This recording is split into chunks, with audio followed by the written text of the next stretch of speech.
So jina langu ni Dr. Khadija Mbeneka, a senior resident in obstetrics and gynecology, mzaliwa wa mji wa Machakos, yani born, raised, bred, schooled, everything, Machakos district, Machakos County. So nataka leo tuongelee this issue on teenage pregnancies. Today, by the way, nitaongea na English, Kiswahili, Kikamba, see on there, every language, just to put the point across. So there was this frenzy that 4,200 teenagers pregnant in Machakos from January to April. Yeah, it's possible, yeah. Sikatai kwamba teenage pregnancies zinatokea. They're happening, right? But again, there was that media and social media frenzy that, these are COVID pregnancies. First of all, let me decipher that myth. These are not COVID. These are not, okay, there could be some numbers za COVID. These pregnancies are not 100% COVID pregnancies. Kwa sababu maze, COVID ilianza 25th of March. That's when kids were released from school. Yeah? So these kids, if they're pregnant, the earliest they can be is first trimester, first 8 weeks, first 9 weeks of pregnancy. Yeah? And we know the health-seeking behavior of teenagers worldwide, not just in Kenya. So imagine, put the situation, the scenario in a village setting in Kenya. Mtu ataenda clinic kweli? Ningori. Even us mature women, we don't go to clinic at first trimester most of the times. We should, but we don't. So where will they get that data from? So there could be some that have first trimester issues and went to hospital. There could be some that got miscarriages. There could be some who did abortion and they had their data captured as a teenage pregnancy when they came into hospital with complications. It's possible. Sikatai. Lakini the first thing with this problem is tuachane na hiyo frenzy kwanza. We cannot deal with issues na excitement. Tujue kwanza ukweli alafu ndio to deal na ukweli vile uko. Number 2, I know why they could. Number 2, kwanza hizo haikuwa ati 4,200 numbers of pregnant girls. No, ilikuwa hospital visits. It was very clear in the newspapers, in the data that were published online. Ilikuwa ni 4,000 whatever hospital visits, yeah? Now tunajua, like teenage pregnancy is the other extreme of reproductive age. You are very young, right? So you can have complications like pregnancy-induced hypertension. So if you have those issues, kwenda hosi by the way ni every 2 weeks. So imagine kama mdema amekuja hosi since Jan, ama since Feb, every 2 weeks. Huyo amehesabiwa mara ngapi mpaka saa hii ndio akajifungua? Mtu kama amehesabiwa mara 9. So uone hiyo namba iko hyped. Number 3, hizi pregnancies, niko almost certain. Sina hizo ati majina ya watu ama nini. Lakini niko almost certain wale watu walikuja either clinic, ball iko hapa 6 months, 5 months, ama secondly walikuja kujifungua. Huwezi kuulipata ball March 25th vile shule zilifungwa and then saizi tuko mid June umejifungua. Haiwezekani. Ama ball iko hapa at mid June. Hata ionekani by now. And I saw a feature ya TV, very nice feature. A girl was 6 months pregnant, akasema condom ilikuwa imebust. 6 months, huyo dem alipata ball lini? It's November, December holiday. So let's address the issue it could be exaggerated and it will worsen with corona, yes, because kids are free for an extended period of time. Lakini hizi mimba si za corona peke yake. This issue has been there way before corona. Unless we accept that situation and deal with it head on, mundu kumundu, we will not be able to find solutions. Sasa, so na hapo tuko clear. Hizo kwanza zilikuwa ni hospital visits, kwa hivyo the number could be much less. Secondly, majority sio mimba za COVID. Majority ni mimba zilikuwa zinaonekana ambazo ni za before December huko November, August holiday. Watu wale walipata ball August holiday ndio wamejifungua saa hii May, April. Yeah? Sawa. Number 3, let's get to the root of this problem. Hii kitu imekuwa happen before corona. Watu wanna have sex. Kids are having sex like crazy. Kids know more things than adults. Yeah? And saizi, vitu ziko complicated because of social media, because of phones. When we were growing up, some of us, hatukuwaga na simu. Vinye kama mimi nilipatanga phone yangu ya fao. Ilikuwa ni nini? Ilikuwa ni mulika mwizi. Na ilikuwa ni ya madhe kunitrack uko wapi. Lakini saizi watu wako na smartphones. Kids are going to porn websites. And I just read a newspaper article the other day that some of the business that are booming right now in this corona season include things like porn sites. I read in that article that they've even decreased the subscription fees and subscription ages. Kwa hivyo sasa mtu anakuambia niwekee ati credit ninunue bundles. Sasa most of the times wanaingia kwa porn sites. Yeah? Wanaingia kwa porn sites. Hiyo ni reality. Na unasikia subscription imekuwa cheap. Sijui wanalipanga aje. Sijui kama ni M-Pesa ama ni credit ama ni bundles ama ni nini. But it's happening. It is happening. It is what it is. Yeah? Number 3. Parents are not there for their kids. They are not there. Mazi. Mama ana hustle, luko baba ana hustle, hata mjui mtu yeye anafanya nini the whole day.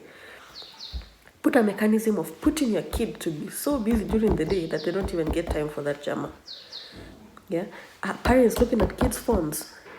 Are parents knowing where the kid, like I'm telling you, and some of us who are raised old school, mama tu kimuuliza when I was msijui form 3 form 4 kumuuliza mtu wako kwa pesa atakwambia mpaka coordinates. Atakwambia it's this time she's in madrasa, or it's this time ako kwa bedroom yake anasoma anafanya homework, ama ako jikoni anasaidia. You understand? So parents must create time for your kids.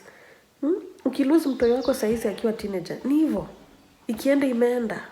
Mtu yake haribiwa saizi aanze stress ya kufikiria maneno ya STDs, maneno ya mtoi, maneno ya HIV sai.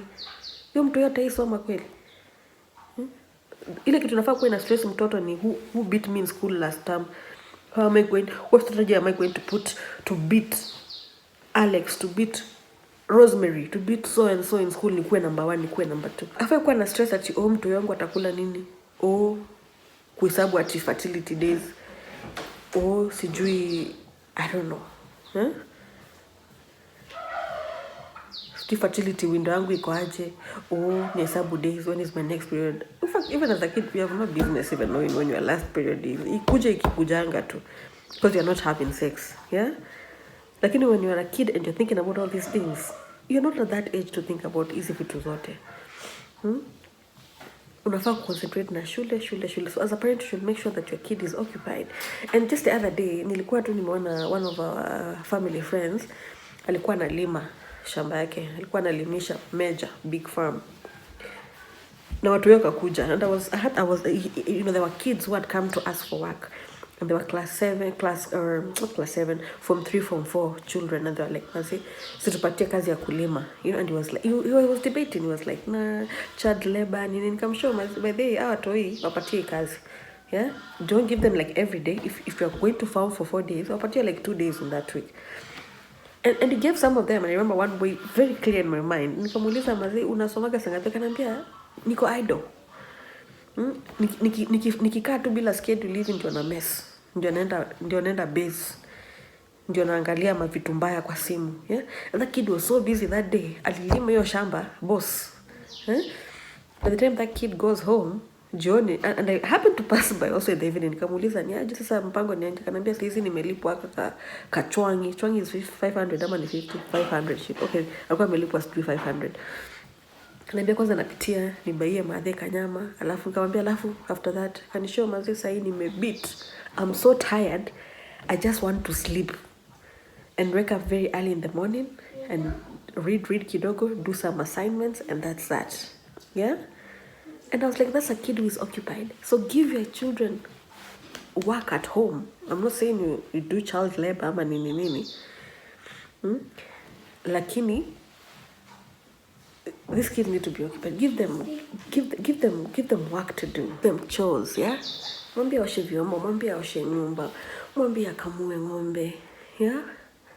Kini kuacha watu ati you don't want your kids to get tired if they are studying the whole day. They won't study the whole day. Mimi ni youth by the way. I think, yeah, I'm still a youth. Lakini even if I put myself to study whole day, sisomagi kila saa, you know. You have to take a break, you have to do this and that. So if you have a schedule, if you know that I'll be studying for 3 hours today, so I'll do ABCD this time, wash utensils, make sure I cook, explore talents, let kids bake, let kids keep rabbits, things that we did when we were growing up, yeah? mtoto apike. Like I used to have schedules when I was growing up. My mom used to put for us like, and we used to go for like those holiday tuitions. They were not illegal at that time. And I used to go, and my mom will tell me, ukitoka tuition, ujue, nikikuja nyumbani I need to find a carrot cake, baked. So ni mimi nitoke, niende nikusanye ingredients, nikuje nipike, nikoroge, nipike. So you are busy the whole day. And then after that, I have an assignment to do. I have homework to do. Then we have family TV time. We're watching TV together. And by that time, you are so tired, you're asleep, yeah? Then kitu ingine ni mazee sex education yetu ya shule. I don't know if it has improved, but growing up, it wasn't haikuwa, it wasn't to the point. Kwa tunaambiwa ati HIV nini. So it's a responsibility as a parent to work on sex education from home. Yeah, I remember when I was 9 years old, I knew some of these things. I had been exposed to them. Vitu kama HIV, I remember there was a video that was done by, I think, Rafael Tuju when he was in communication. I think I was 96, 97, nilikuwa class 3 hapo, class 4.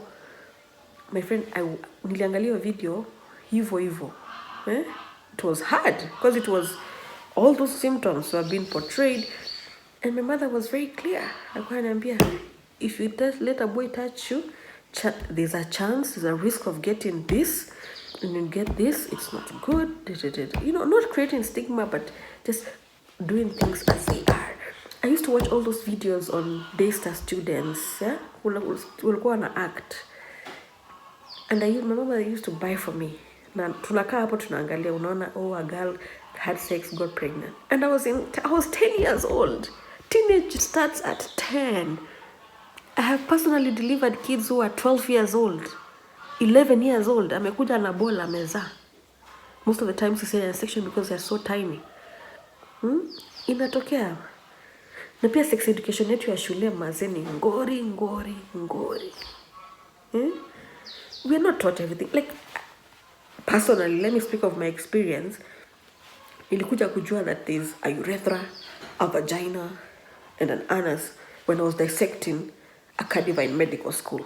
We were not taught these things, that this is a clitoris, this is a vagina, this is what. Kids need to know their body parts. They need to be told that there's this and this and that, yeah? And if you do this, and if you do that, you'll get pregnant. You'll get HIV. You'll get STDs. You'll get into trouble. You understand? So sex education should be inafaa kuwa yenyewe, reality. Then number 3, family planning. Why are we not having this family planning discussion? My classmates know that when we were doing our adolescent gynecology rotation, I was tasked with dissecting the law and the Kenyan guidelines on family planning in family planning and sex and sexual health in teenagers. And I have a whole booklet on this. I can share it with whoever wants. The law is clear. No, okay, the law says that you should not have sex with a minor, okay? But the Kenyan guidelines say that if a teenager sexually active, hata kama ako 10 years, akikuja kuchukua family planning, they don't need parental consent. As long as they know what sex is and they have had it, they do not need parental consent for family planning. So if a 12-year-old walks in and wants a family planning injection, unapeana. You cancel them, you tell them the pros and cons, and if it's ideal for their age, and if there's a better method for their age. Magic kids are getting IUCDs, and the parents are not knowing. 2 years, 13 years, and I'm walking and anasema nieke coil. It's happening. Yeah. So the faster we start speaking about family planning and understanding that sex is happening, we need to deal with it. We need to get family planning rolling. The better for everybody. Yeah. And back to that feature on TV yesterday, they said the kid alisema ati condom ilikuwa imebaa, so they know there's a contraceptive method, a barrier method called condom. Yeah. So what else don't they know? So yeah, that's my take. So let's deal with this issue head on, and let's remember that sex is happening between the same age, like teenagers to teenagers, and teenagers are also being taken advantage by adults. Yeah, we need to understand that. We need to deal with that, advise our kids, advise our daughters that if so and so, if a man gives you money, and just one more thing. History, they say that poverty is a fueling factor. You should make it clear to your child that they have no business providing for you. Okay? So as long as they're going to sleep, wachana na wewe ndio ufikirie mambo ya school fees, ndio ufikirie mambo ya rent. So kids can say that I had sex with a sand harvester, with a boda rider, with so and so, because we are poor. No. As long as the parent has made it clear to the child that hii stress wachana na mimi, ni mimi, as long as you're eating and sleeping, wachana na hizo stress zingine. Yeah? So kids need to understand this. Yes, education. We need to discuss about family planning. We need to discuss things head on with our girls and our boys also, right? We need to protect our girls. We need to keep them busy, give them house chores, give them responsibilities, give them avenues to explore their talents. Na mwisho kabisa, hizi simu hizi ni adui. Hizi simu ni mbaya. If a kid is locked in the bedroom the whole day na simu, most likely anaangalia porn. And something else, I know we have, I think the government had rolled out the youth-friendly centers in hospitals where the kids can go and get the family planning done, their sex education done, etc. Lakini these things, let's face it, these things are stigmatized. Mbaya. Mtu akionekana hapo saa zingine watu wanafikiria ameendea kuchukua condom. Let's make them more friendly. Let's make the doctors, the nurses, the whoever is there more youth-friendly, yeah? Because like I did my rotations, my elective rotation internationally in the University of Toronto, and we had a clinic separate your teenagers who are pregnant, yeah? We're going to YPP, Young Pregnant Parents Program. Young Parents Program or something like that. So unapata at least the data is very clear, the problem with that teenager. And this is something we need to roll out in the country. A kid should not deliver in the same maternity as a 40-year-old. Yeah, a 16-year-old should not queue in the same clinic, antenatal clinic, with a 38-year-old. You understand? Sababu, their mindset, their needs, their psychosocial health is totally different from that of an adult. So I think moving forward as a country, we need to set these things, and counties can roll this.